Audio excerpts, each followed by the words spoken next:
ഗഫൂർക്ക് നിങ്ങളൊന്നും പറയാൻ നിൽക്കണ്ട കേട്ടാ. ഞാൻ അടുത്ത മാസം 1-ാം തീയതി വരും. ആ സമയത്തേക്ക് പൈസ എനിക്ക് വേണം. എനിക്ക് അത്ര അർജന്റ് ആയതുകൊണ്ടാണ്. ഞാനൊക്കെ ഒരു ഹെൽപ്പ് ആക്കിയതല്ലേ. നമുക്ക് ലാസ്റ്റ് ഒരു ഉപദ്രവമാവുന്നല്ലോ ഒരു ഉപകാരം ചെയ്തിട്ട്. അടുത്ത മാസം കൃത്യം നോക്കട്ടെ. അടുത്ത മാസം എന്തായാലും ഞാൻ വരുവേ. ഒന്ന് ഇതാക്കി നിങ്ങള്.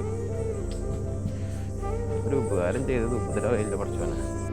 ഓ പഠിച്ചവനെ, ഞാൻ എന്താ ചെയ്യും? കുറേ കടം മേടിച്ച് കൂട്ടിയിട്ട് മനസ്സമാനം പറഞ്ഞിട്ടല്ലേ ഓരോ പ്രശ്നം. ഒന്ന് വരുമ്പോൾ ഒന്ന് വരുമ്പോൾ എന്താ ചെയ്യണം? ഒക്കെ പഠിച്ചവനാണ്. ഒക്കെ തീരെ കടന്ന് വിചാരിക്കണം. അല്ല, ഞാൻ നേരത്തെ നിങ്ങളോട് പറഞ്ഞില്ലേ എനിക്ക് സാരി എടുക്കണം എന്നൊക്കെ. എനിക്ക് സാരിയൊന്നും വേണ്ട കേട്ടാ. ഇവിടെ ഇരിക്കുന്നുണ്ട് സാരി, അത് മതി. പിന്നെ മുഖമൊക്കെ പേസ്റ്റ് ചെയ്തിട്ട് ആര് കാണാനാ? എൻ്റെ മുഖം കാണാൻ നിങ്ങളുണ്ടല്ലോ, പിന്നെ ആർക്കാ കാണിക്കുക? അപ്പോഴേ അതും വേണ്ട, എനിക്ക് ചെരുപ്പും വേണ്ട കേട്ടാ. ഞാൻ നേരത്തെ വെറുതെ പറഞ്ഞാണ്, നിങ്ങൾ വിഷമിക്കൊന്നും വേണ്ട കേട്ടാ. ഇപ്പം എനിക്ക് ഡ്രസ്സ് എടുക്കണം എന്നുള്ളൊരു വിഷമം നിങ്ങൾക്ക് വേണ്ട.